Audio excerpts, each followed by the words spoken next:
Good morning and good afternoon, everyone. Before we begin, I want to briefly point out that there's Spanish interpretation available. Thank you for being here. My name is Diana. I'm the Advocacy Support Specialist at Abriendo Puertas Opening Doors, and I'll be moderating today's webinar. Thank you all so much for joining us as we kick off our 2026 National Latino Family Report.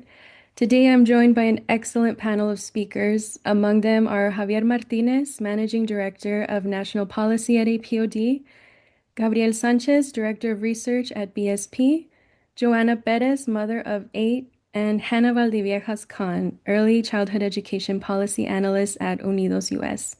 If you have any questions for the panel throughout the webinar, please add them to the Q&A section at the bottom of your screen, not the chat. And now I'd like to hand it off to Javier for some opening remarks. Take us away. Buenos días, good afternoon, good morning, wherever you're joining us from. Thank you, Diana. My name is Javier Martinez, as Diana mentioned, and I work as the Managing Director of National Policy for Abriendo Puertas APOD. I'm based out of Albuquerque, New Mexico. New Mexico is a place that really is working hard to put children and families first. We're the first state in the nation to offer free universal childcare. We're one of the first states in the nation to offer free college for our students. We are truly investing from cradle to career, but that didn't happen by accident. That work was led by families like yours. It was led by community organizations like many of the ones joining us here today. It was a labor of love for many years, going back 20 years now. And it is something that we are very excited and grateful for, because this is truly a family-led movement here in New Mexico, and it's something that we want to spread and share with communities far and wide. Today, we are uh, putting out, making public for the first time this year, our 2026 National Latino Family Report. This is a survey that is conducted every year of Latino families and caregivers with young children. It is a scientific poll. It's not a, Facebook survey or something like that. This is a scientific poll done by our partners at BSP Research.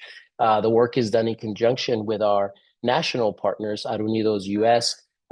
We have collaborated now for 5 years on this report. This is the fifth report that we publish, and it is part of something called the Latino Infant Initiative. This is a policy advocacy work that Unidos and APOD have been doing for several years. We have an advisory council of local experts and parents from throughout the country that help us design these policy initiatives. And these are policy initiatives that, quite frankly, are transferable to any state, to any city, to any county in the country. So it is something that we are very excited to present today. And we hope that the data that our partners at BSP Research will share here shortly is of relevance for you and your families. So with that, I'd like to kick it off to our partner, Dr. Gabriel Sanchez at BSP Research. Thank you very much, Javier. It's a great pleasure always to be able to follow a close, dear friend and colleague, Javier Martinez, and his team at Abriendo Puertas, UnidosUS, everybody else, the hard work that's gone into making sure that this report was ready for release today, and everything that you see before you. So I want to thank everybody, all these teams, all the people behind the scenes that make the magic happen. As Mr. Martinez noted, this is year 5 for us in terms of a true partnership. Our team at BSP Research has always saw this as one of the most important projects we conduct, primarily because a lot of our clients would love to do a survey every year to be able to track trends over time, be able to shed insights on different vulnerable segments of our community. But this team of Abriendo Puertas and UnidosUS is one of the few that's actually made that happen and ensures that every year we have fresh data to provide perspectives, particularly for Latino families with young children in the home. So I have a hard job today. I have to present a lot of data in a relatively short period of time. So I'm going to just jump right into it. I know we have translation services, which is going to require me to be a little bit slower than ordinary in terms of walking through data points, but we'll get through it together. I guarantee with enough time for question and answers and to hear from one of our wonderful parents that will provide some insights to give some life, I think, to the data points that I'll share with you today. So if we could go to the next slide, please. I won't talk a lot about methodology today, definitely time in Q&A, but as Javier noted, this is a rigorous sample design. It's not done over social media only or done in a simple format. This is very rigorous to ensure that not only do we have a large sample size, you see 1,300 Latino parents or primary caregivers with children 5 years of age or younger in the household. So we want to stress this is designed to be families with young kids in the home. You see, we have the ability with oversamples of several states for you to be able to look at how the trends in the data may differ based on whether you live in New Mexico, California, Texas, and Florida. Those are the states this year that we were able to have breakouts to have those specific data points for. You see, the data every year is conducted in both English or Spanish and conducted over both web-based and telephone interviews to ensure that we reach all Latino families where they are and being able to provide their voice and perspective to the data every year. We weight the data to the demographics of the U.S. Census to ensure that every estimate that you see is in line and representative of, again, Latinos nationally that have young children in the home. You see, this goes back to 2020. This really has been a labor of love over the last several years. This is our fifth overall research report that we put out. And you'll see that I referenced some of the overtime data where it's appropriate and hopefully provide some emphasis to some of the numbers that you'll see. And this year, in addition to the survey data, our team also facilitated 3 qualitative interviews with families, at least one of which you'll hear from today. I'd like to thank Dr. Benitez from Arizona State University. Vidriana Benitez is a leader in this space, and she conducted the interviews for us this year that you will see included in our report. Next slide, please. First thing that I want to do with the next slide is give you an overview of the priorities of Latino families across the country. And as you'll see, if you can go to the next slide, please. Every year, we start the survey with the same question, which is basically to ask Latino parents and primary caregivers across the country, what are the most important policy issues that you want Congress and the president to address? This year, and this is consistent with what we've seen across the last 5, economic issues, whether it be the cost of living and inflation, housing costs and affordability, healthcare, and specifically the cost of healthcare or jobs in the economy, those combined definitely paint the picture of unfortunately far too many Latino families across the country struggling to keep up with the continued rise of inflation and unfortunately not enough increase in their overall income to combat those challenges with just the overall cost of every single good, including gas prices, as you all know, going up almost every week. So that's obviously one of the dominant frames that we've seen. But then the other thing that I'll point out as we close out the presentation at the end is how much we've seen immigration emerge as salient this year relative to last. If we could go to the next slide, please.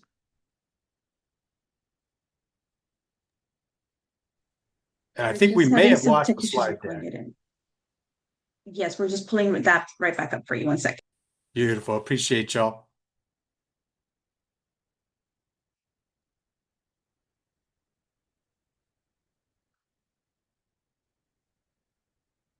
And notice they're pulling up the slide deck. If you saw that the immigration numbers jumped up as at least standalone as the most salient issue relative to even the economy. Uh, Trust, we won't finish up today without going in depth on what the immigration climate means to Latino families across the country, but I'll get to that as we close out in the last couple of slides together.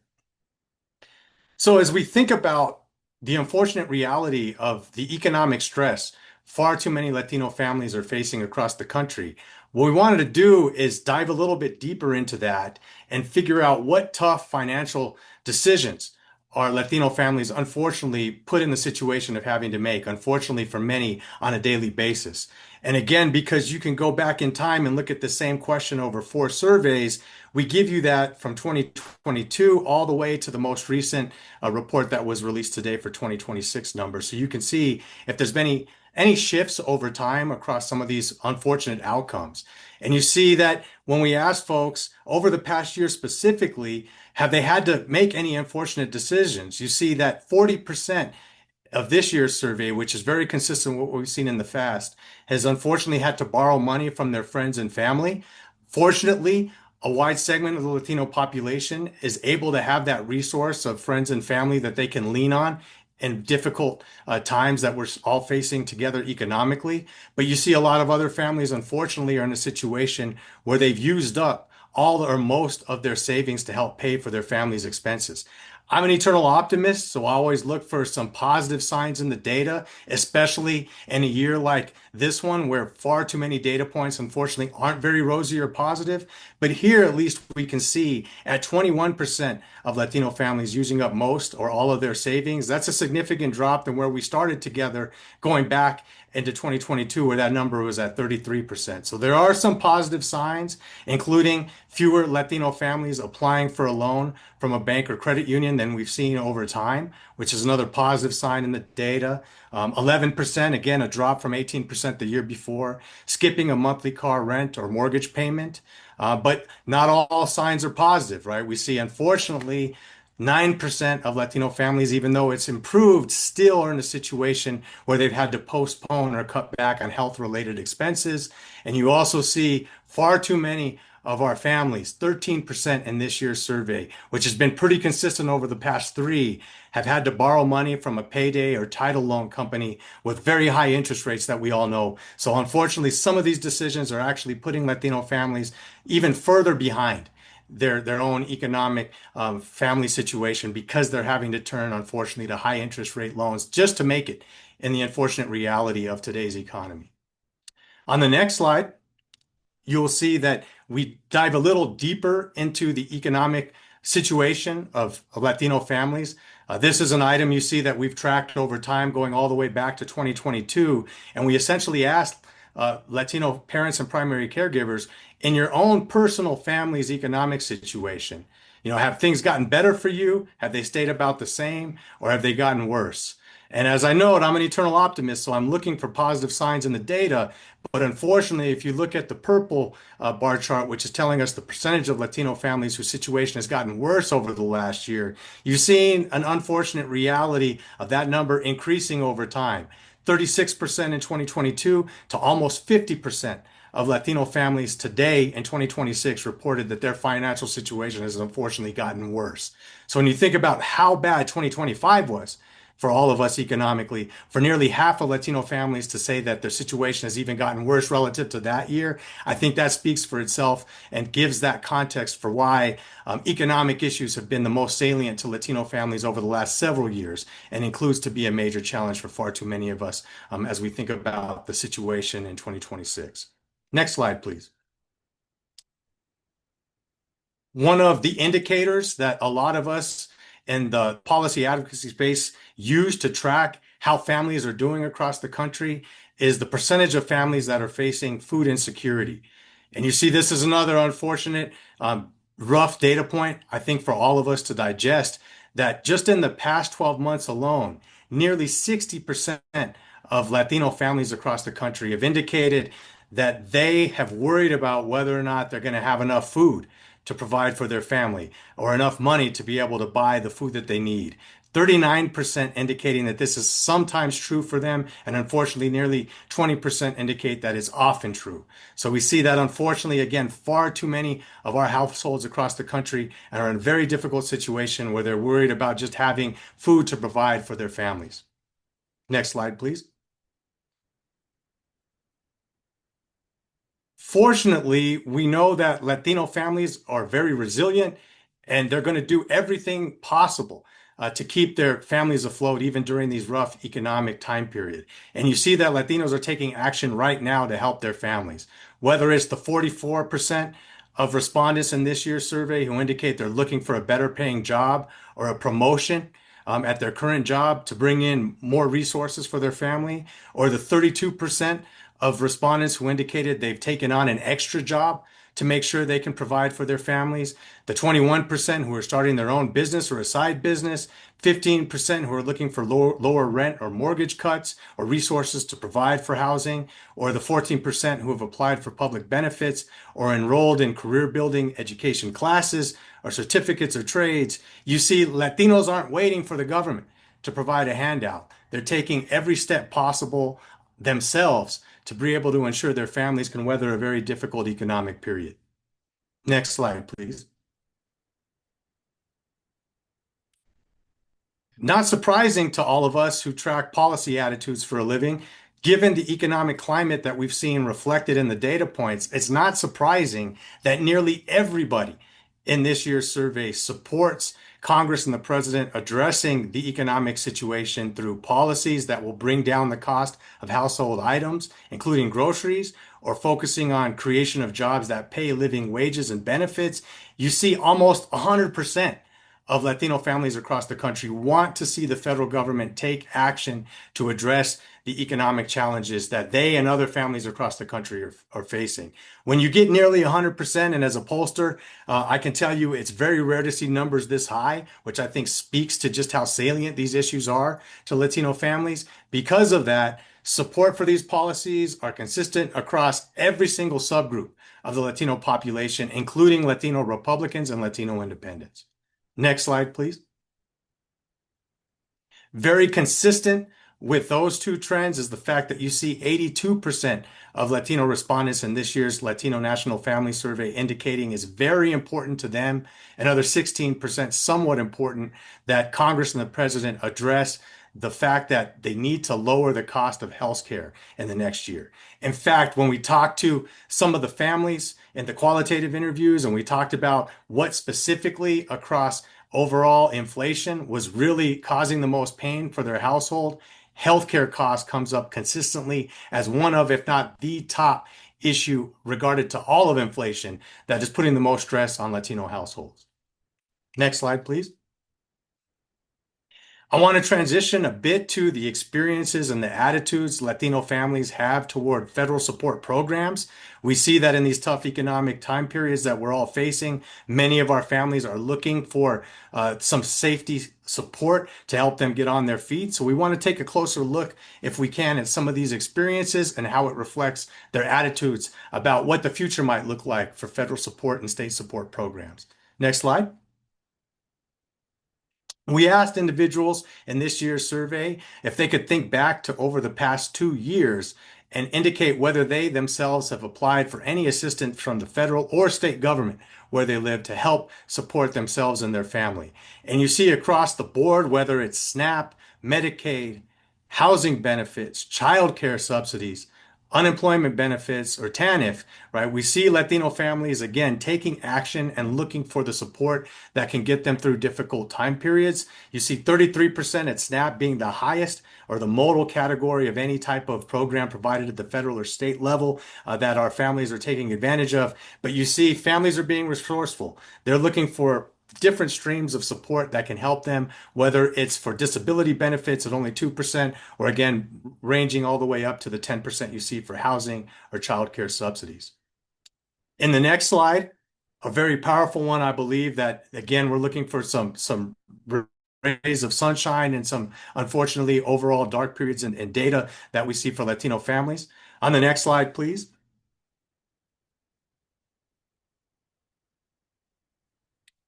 See if you could move to the next slide.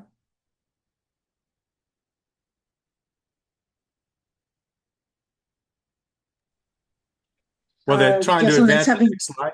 Yeah, Yeah, we're just having I some know. tech issues. Sorry. Sorry, she's getting it restarted. Sorry. Oh, no worries.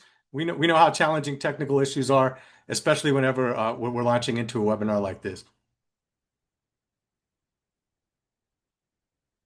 As they're pulling up the next slide, I'll let you know that what we're going to look at is just how impactful these resources have been to Latino families across the country. And as we pull that up, I'll walk through just how consequential these lifelines of supports have been to many Latino families that have been able to access those benefits.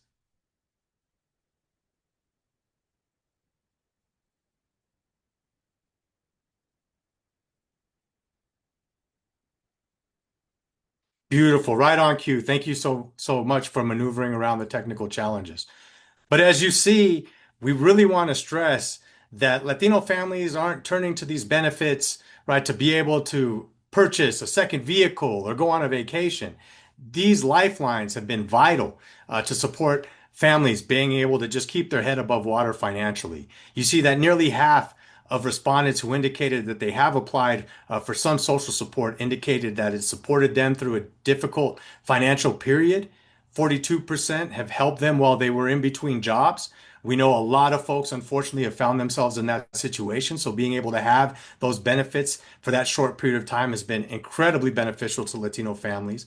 29% has helped a parent to stay home with their children. We know how beneficial that is, especially for families with children 5 years of age or younger, that they're able to have that quality time. It's hugely beneficial. That has impacts for the lifetime of that child. And 11% indicating that this support that they've been able to receive from the federal or state government have helped get them back on their feet. And now, very positively, they don't need to apply for benefits anymore, which is the whole point of these social support services in the first place. So you see that our families that are able to access these benefits, how consequential it has been for them.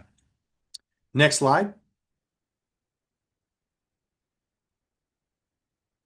Despite how important those benefits are, we know, unfortunately, a large segment of our population, based on the survey data that we conducted this year, have faced some challenges or barriers in gaining access to social support programs.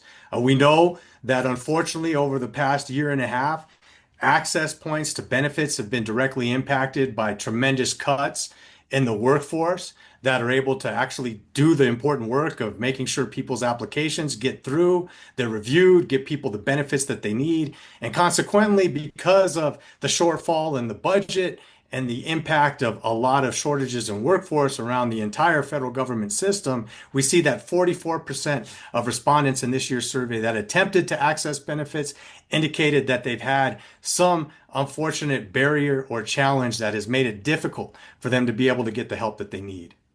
Next slide.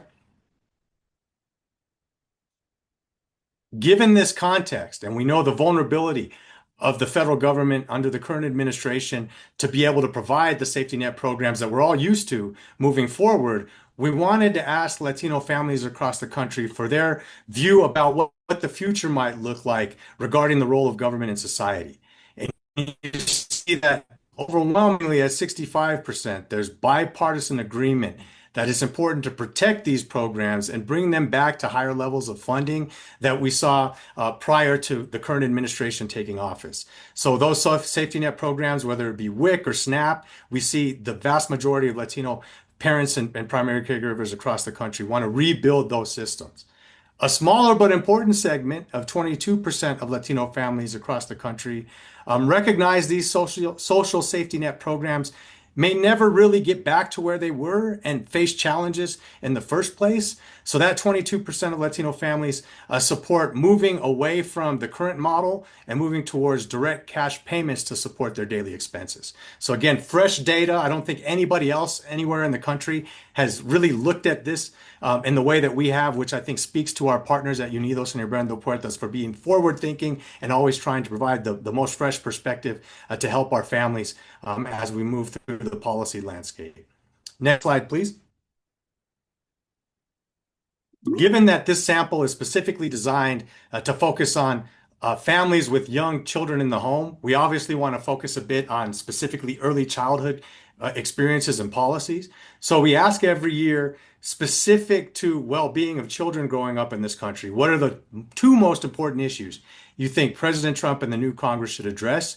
You see access to quality, affordable childcare and early learning is the modal category at 43%, right? You add to that the fact that a large segment of families at 14% want access to quality pre-K programs. We see just basic access to not only quality but affordable childcare are the top priorities for Latino families across the country. But you see Latino families had a lot of other priorities that they want to see taken up by the federal government, including ensuring immigration enforcement activities are not conducted at or near schools, a major challenge we've seen over the past year, and 20% indicating that they want to see improved protections for children against gun violence. So although the cost of attending college and all these other priorities, right, are important for large segments of our community, we see that access to quality and affordable early learning and protection against ICE and immigration enforcement and gun violence are the dominant priorities, specifically when we ask about children well-being. Next slide, please. We also ask families every year to give us an indication of who's providing most of their child care for their child during the day or the evenings.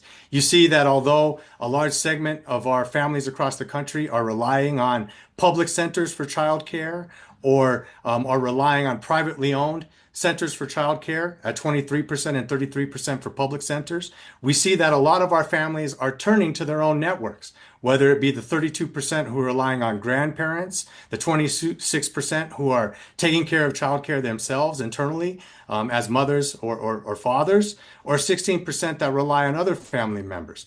I want to draw our attention to those numbers because it gives us some indication that even though states like New Mexico and others are pushing to make universal childcare accessible and affordable for parents, we recognize that a large segment of our families still prefer other family members because of trust that they have with family, etc. So that gives us some indication that states are going to have to do a good job of ensuring that families, even as they roll out options for state-provided childcare, have the same level of trust in the state that they do with their own families, which is obviously something I think we can all work towards as we think about what expansion of access to childcare looks like provided by states. Next slide, please. We also know that unfortunately, many of our families experience some challenges in accessing childcare for their family. This is again something we've asked over time, so you can see how this plays out over 3 years of data. The price, as you see, cost of childcare increasing for one of their childcare arrangements. We see, unfortunately, 1 of 5 families indicating that cost remains a barrier, even though we see a slight drop of 6% from last year on that indicator. And even though we see a drop at 18% over time in families that have had to reduce their work hours because they don't have access to childcare, at 18%, we still know that that's way too high, given, unfortunately, we've seen far too many families struggling financially. So the impact of not being able to work full hours, we know has economic consequences for families. So it's something we simply just need to get better at as a system and being able to ensure that folks do not have to face difficult challenges of not being able to work a full-time job or being able to afford childcare to be able to make that happen in their household. We see as well 18% in this year's survey have been unable to work due to lack of access to affordable childcare. So we know these realities are far too prominent across the country for our families, even though things are moving in a positive direction. Next slide, please. When we ask folks, right, how important it is to expand affordable childcare and early learning programs, you see, again, almost universally, 97% of Latino respondents in this year's National Latino Family Survey agree that Congress and the President should address this by making childcare and early learning more affordable. 69% indicating that that's very important. Next slide, please. And as I close out the section thinking about specifically early childhood care, I want to note that the deck that we're providing for you is literally just the tip of the iceberg and overall data points that you can dig into in this year's report. And so this is consistent with a number of other items in the survey that get around cultural competency with childcare and bilingualism. And in this, you could see clearly that the vast majority, at 73%, of Latino parents across the country prefer that their child learn how to read and write in English, Spanish, or bilingually. So we know that bilingualism remains a top priority for Latino families. And again, this is consistent with a number of other questions that get at the same underlying notion of our families wanting to make sure that not only do they have access to quality childcare and quality programs, but they want that to be bilingual for their children. Next slide, please. As I started out, I noted that we would circle back to immigration and the unfortunate effect that our families are feeling as a consequence of the significant shift in immigration policy, specifically as it pertains to deportations. So as I close out with you today, I want to shed some light on this particular topic with a few slides. Next slide, please. One of the most important data points that gives us some indication of just how difficult this environment has been for Latino families and how salient immigration reform and the protection of immigrants is for Latino families. In the 2026 report that just got released today, immigration reform and the protection of immigrants now ranks as the top overall issue when we ask folks about any particular domestic policy issue that they want to address at 42%. That's nearly a 20% increase in just last year's survey alone. So it gives you some indication that even when we talk about the economic concerns and constraints facing our families, in this year's survey, Latino parents and primary caregivers think that it's even more important to address immigration reform than the economy, which I think is a very powerful statement that Latino families across the country are making in providing their voice to our survey this year. Next slide, please. What's driving this underlying salience for immigration reform and protection of immigrants is obviously the direct impact that we've seen far too many of our families face as a consequence of the significant increase in detentions over the past couple of years from the federal government. So when we ask directly, have any of your family members or close friends been detained or deported in the past year, you see that 23%, almost 1 in 4 respondents in this year's survey have indicated that, again, a close family member or somebody in their personal network, not a distant friend or relative, 23%, almost 1 in 4, have had that personal direct impact as a result of detention or deportation. You see slight variation across states, but the one that we really want to highlight is, as Javier noted, like himself, I am based in New Mexico, and we want to take some pride in the fact that New Mexico has become a national leader in protecting immigrants from fear of deportation. So the fact that you see almost a 10% lower number in New Mexico, I think sheds light on all the important work folks are doing in the state of New Mexico to address this issue, and also tells other states they can be more like New Mexico and decrease this risk of detention or deportation by following suit with state level policy in that area. Next slide. Finally, right, we wanted to ask folks specifically because of the deportation plans from this administration, have they avoided any activities? And you see, unfortunately, over a third of Latino families in this year's survey at 35% say that they have thought about or taken action to avoid taking their children to school because they've heard about ICE in the area. 24% talking to police or reporting crimes, 21% signing up for public benefits for their child or families. So you see the other data points. I want to leave this with you because it gives us strong evidence that unfortunately, because of this tough climate regarding immigration, far too many of our families are having to take action that either directly harms themselves or their loved ones and their family, or unfortunately hurts all of us, because if folks don't report crimes, obviously it has negative consequences for the crime in our areas, regardless of whether we're an immigrant or not. So with that, if you turn to the next slide, I believe that closes out the formal data presentation. As I noted, a lot of data there to unpack. I promise we'll have time for Q&A to address any specific data points, but I really want to make sure we focus our attention to hearing from one of our parents. I know Joanna Perez is going to be with us to give some insights on how these data points that I've shared with you, all right, are being magnified by hearing from somebody that is actually a parent and overseeing their family in this time period of difficult economic and immigration context. Thank you very much. I appreciate everybody weathering the technical difficulties we had. And for those of you that worked on that, thank you for getting the slides back up with us. Appreciate it.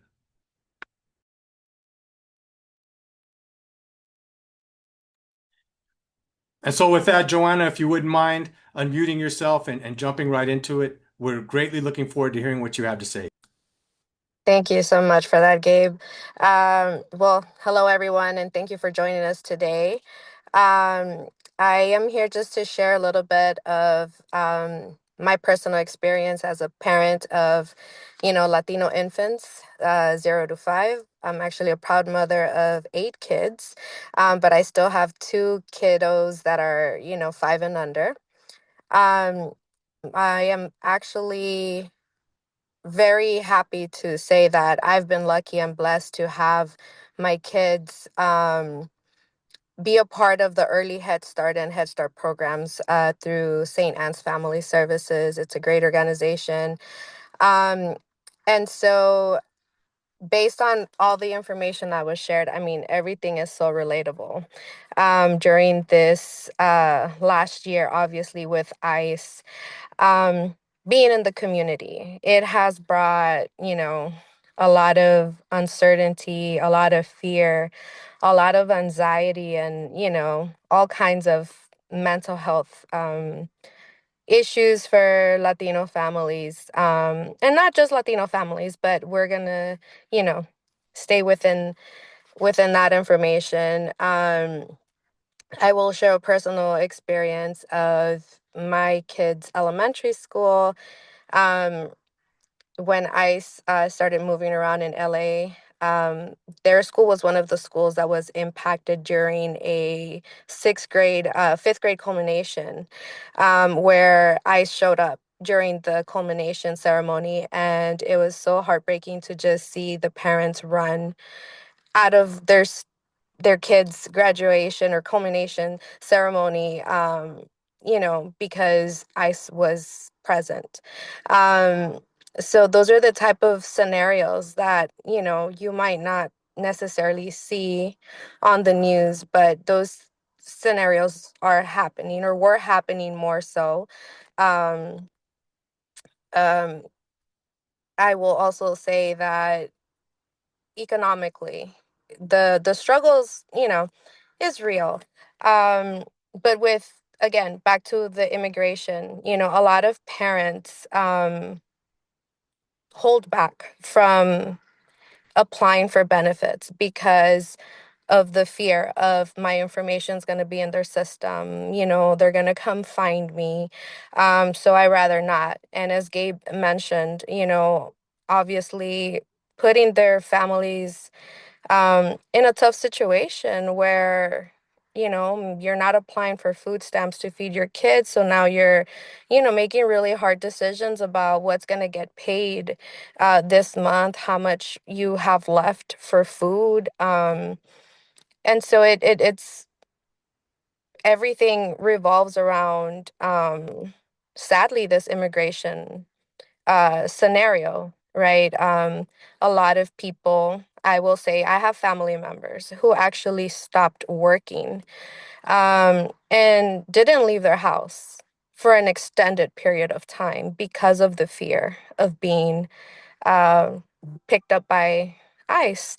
Um, Obviously that put a financial strain, and the numbers show it, of people reaching out for a loan.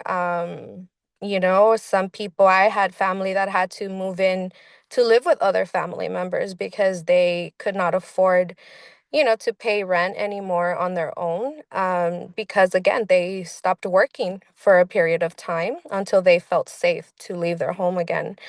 um I would like to say that, for example, for my family in particular, my husband and I, due to all the uncertainty, due to all the lack of funding, right, um, from the federal government, and all I'm actually very curious to see what this report is going to look like next year with all the new rules that are being implemented for people that are receiving benefits. Will they even be able to receive the benefits with the new rules of, you have to be a working parent, you have to work a minimum of hours, which again brings up the whole childcare scenario.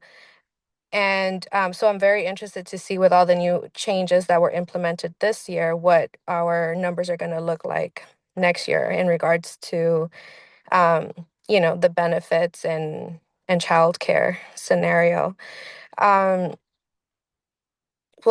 Back to what I was saying. My family, for example, we decided that to avoid the uncertainty of, a job or losing a job, um, we decided that it was just time for us to figure out what our strengths were, as a couple, and start our own business. So that's something that we decided to do this year. Um, I loved what I was doing. I was a case manager working with, homeless population and co-occurring mental health and substance abuse. And I loved the work that I was doing. Um, but it was also taking away a lot from me being more present as a parent. Um, and my husband working 6 days a week. And we said, you know what, for everything that we're doing and our family, at the end of the day, we're so tired and done that like we just need to figure out how to work together, use each other's strengths and start our own business so that we can have, you know, flexibility and time, be more involved in our kids' schooling and everything. And also, like I said, mainly the financial aspect of it, right? For my husband, who is now luckily a resident for a few years now. Um, but he unfortunately has gone through being let go after 25 years working for the same company, right? So that was a scary period for us. Transition also, as some of you guys might know, when you go through immigration process, um, there's you can't be a liability, right, for the government. And so that's always been something that we've been very mindful of, right? We don't want anything to affect his residency or anything. So we're like, okay, so now we just got to figure out how to work for ourselves, but make the numbers um, work for us so that we don't have to rely on public assistance programs. There's nothing wrong with them. We've used them in the past, especially during the pandemic when my husband was the sole breadwinner for the family and he obviously couldn't work, couldn't apply for any benefits himself. But, I was able to get some benefits for myself and my kids. Which was very helpful for us. For 5 months of my husband not having work and not being able to qualify for unemployment, that was very beneficial. But again, our mindset's always being that we don't want to, give people something to say about smooching off the system. That's something that I think is very derogatory towards the Latino community. And it's actually, as you guys saw in the numbers, like not really true. We're not. Um, we ask for a hand when we're really in need, but once we're back on our feet, we're very good about figuring things out and making things work on our own. And so that's, been part of my experience, but just having all this information being shared, like I said, it's very relatable, very real data that I hope that a lot of organizations in the communities pay attention to, because especially right in this time, right, where elections are coming up. Like, this is information to be um, very mindful of, because you want to hear what your community is asking for in representation, right? So our votes are very important, and we need to do our homework and see what politicians are, aligned with what we're asking for when it comes to our representations for our families, um, and universal childcare and just access to great early Head Start programs like the ones that my kids are a part of, are vital. Are vital. My husband and I, if we didn't have early Head Start and Head Start programs, we probably wouldn't have been able to start our business this year. You would probably have to wait until the youngest turned 5 and was in school all day, but luckily we do have this opportunity. We qualify for it. And so that's a blessing. But yeah, that's a little bit of, what I can share from my experience and my community's experience, based on all the data that was shared with you all. And I think I can move on. I would like to um, have Hannah jump in now and, share her part. Thank you so much, Joanna. Especially thank you so much for sharing your lived experiences. You're the heart of this work. You're the reason why we do what we do, Latino parents. And so really appreciate your insights on that. As Diana mentioned, I'm Hannah Valdiviejas Cohn, the Early Childhood Education Policy Analyst at UnidosUS.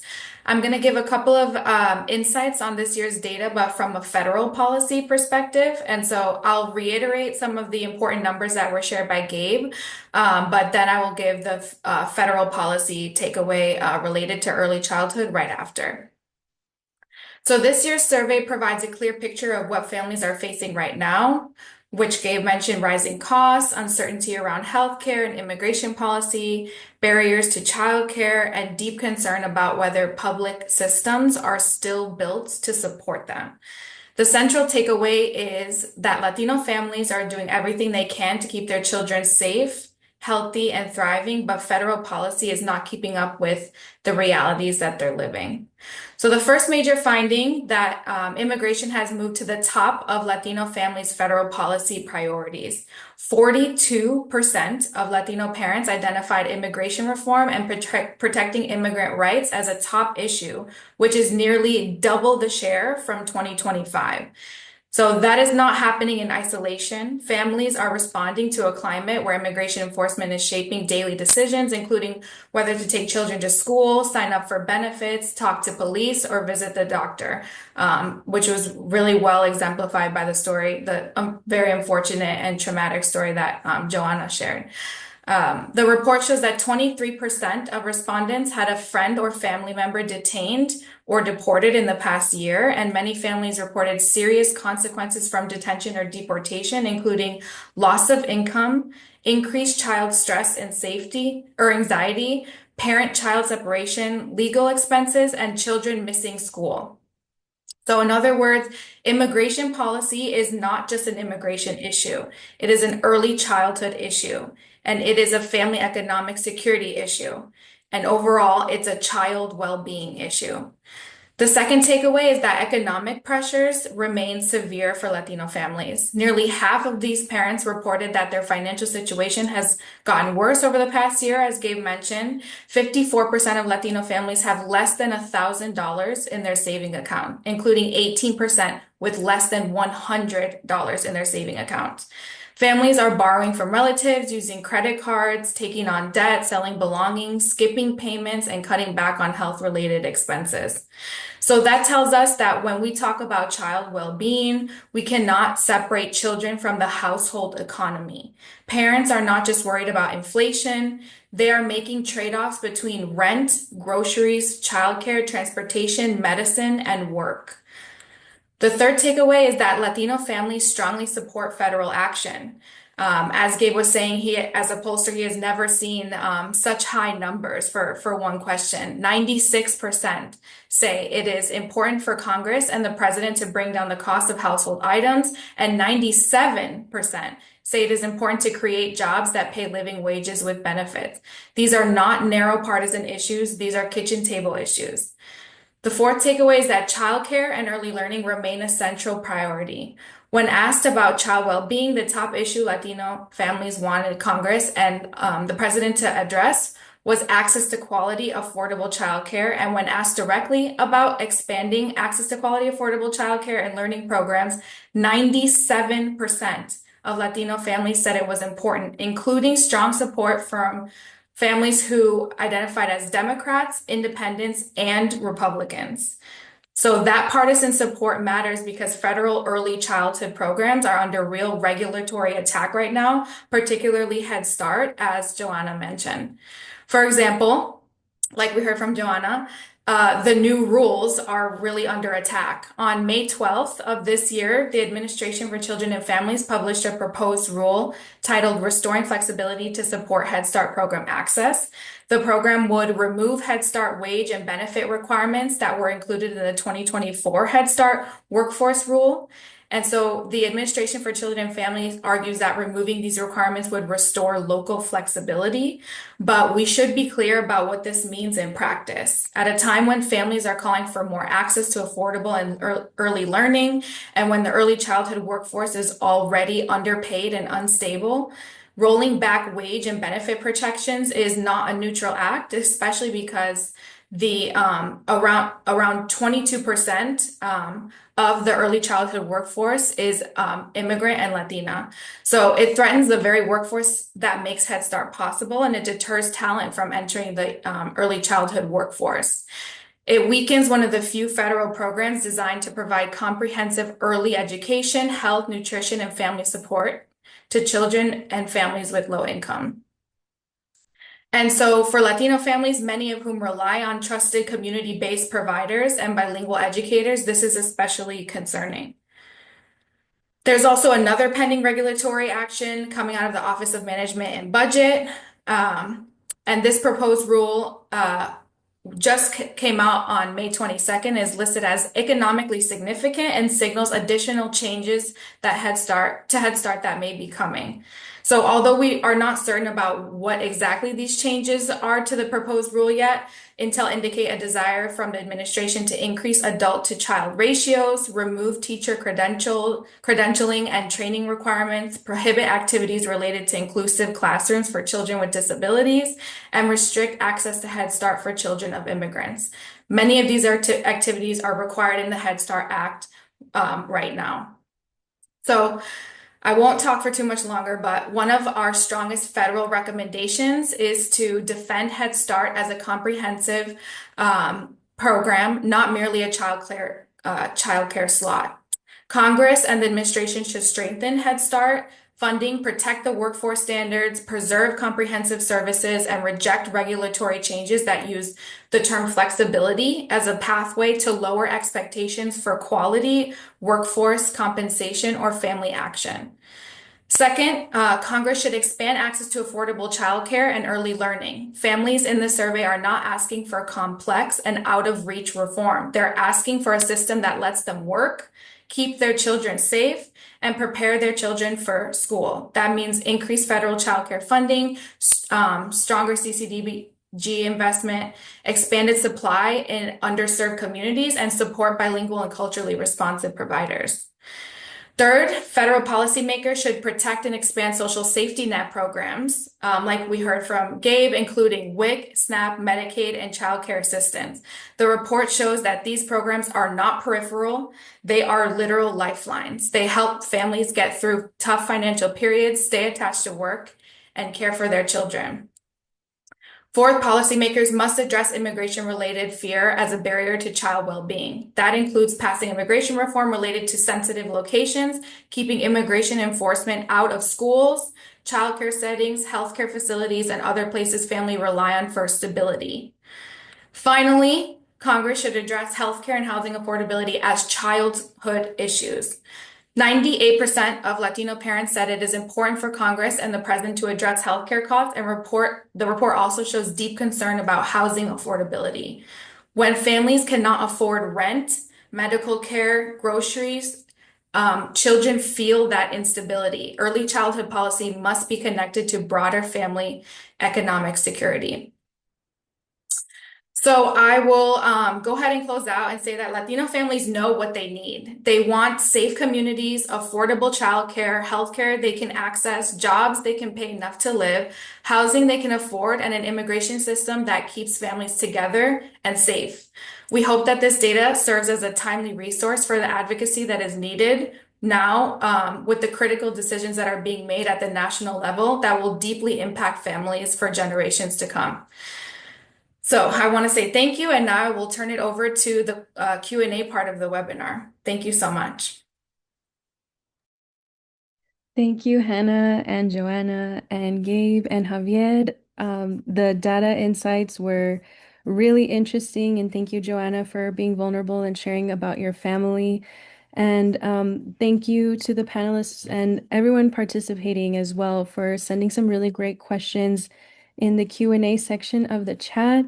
I just want to remind everyone, if you have any other questions that you would like for us to answer, we're going to try to get through all of them in the remaining 6 minutes of the webinar, but please put them in the Q&A portion of the Zoom meeting. It'll be at the bottom where you can find the chat, the participants, and reactions, and that'll help us kind of funnel everything thoroughly. And so without further ado, we have some questions that have been answered already in the Q&A section, and there are a few more that are still pending. So the first one I want to present to Javier. And it says, this is from Gloria, and it says, the slide with parents' preferences was interesting. Where does AP fit in those preferences? Early education, advocacy, or some other category? Thank you for the question. So APOD fits, generally speaking, in all of those spaces. And for those on this call who are participants or members of APOD, you'll recall that we work through community-based organizations, schools, daycare centers, faith-based institutions, et cetera. And so each of those are going to have a specific role that they play, right? If you're a Head Start Center, for example, you are doing the early education work. You may be more of an advocacy space in an advocacy organization. So it really varies from state to state and from community to community. Thank you, Javier. And this next question came in while Hannah was presenting, so I'll pass it to Hannah. What is the data source for this? I would like to measure these questions on our national survey too. This question was sent anonymously, and I believe it's related to the stats you were talking about. All of the data is from the report. So that, yeah, we launched the report today, I want to say, so you can access all of those numbers. Awesome. Thank you. There's one more question, and this one is geared towards APOD and Unidos specifically. And it says the survey results are a powerful counter narrative to the idea that Latino families and immigrants are mooching off the system.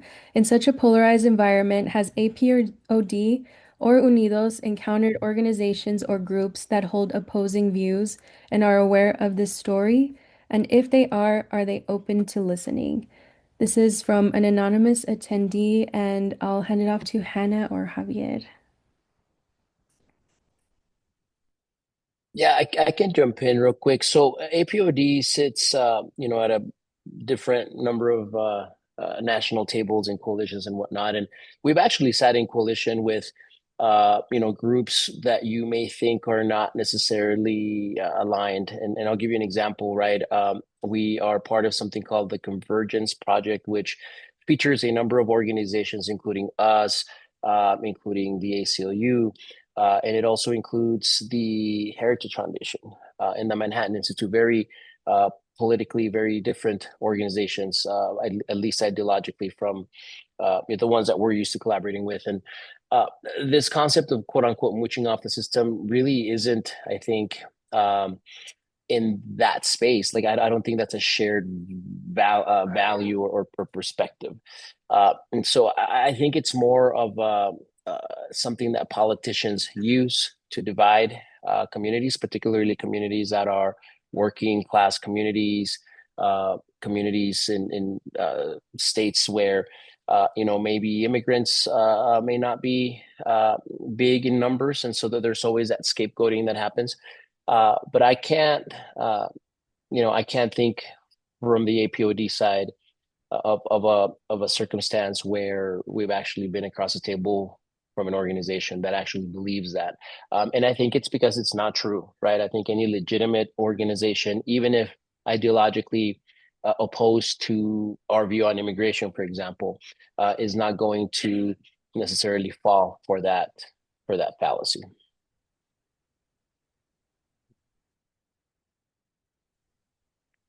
Thank you, Javier. I do want to be mindful of the time, so that will conclude the Q&A section of the webinar, and I'm actually going to hand it off to Javier one more time to close us off. Yeah, and for those of you who have remaining questions, please feel free to put them in the chat, and we'll get back to you. We can answer all of those questions. But I do want to be respectful of everyone's time. First of all, this was a lot of information, a lot of data, and we try our best to make it as digestible as possible for all of us, right? And so, to the extent that this is useful in your day-to-day work, within your organizations, within your agencies, for those families and parents and caregivers joining this call, if this is of value to your community, please do not hesitate to reach out to APOD, to UnidosUS. We are happy and very much willing to bring this data and this information to your community, whether it's through webinars, whether it's in person, whatever the case might be. Number one. Number two, there's a very real undercurrent right now, as you know, of political maneuvering to scapegoat our community. And I want to leave you with a message of hope. At this point in time, when things feel so overwhelming, especially for our communities, especially for those of you who might be immigrants, keep in mind that this is cyclical. We've seen this movie before. In my 20 years of organizing, I've seen this movie at least 2 or 3 different times. The last thing we could do is lose our hope. The last thing we can do is lose our sense of value and of self-worth, because in fact, it is our collective movement that not only will get us through this moment that we are living in now, but it is our collective movement that will make the lives of Latino families and parents and their children better, and also the lives of all families in this country better. So keep up the good work, keep up the good fight. Please visit APOD's website, ap-od.org, UnidosUS.org. Join us, join our movement, sign up on our website, sign up for a newsletter. For those of you who are in the LA area, there's an education summit that UnidosUS is hosting in a couple of weeks, where this presentation will be made available as well to that community. Please come out. Registration is still open for that summit as well. And as I said, do not lose your sense of hope. There's a lot of work to do. It feels overwhelming, but together we will do it. Sí se puede. Gracias. Thank you, everyone.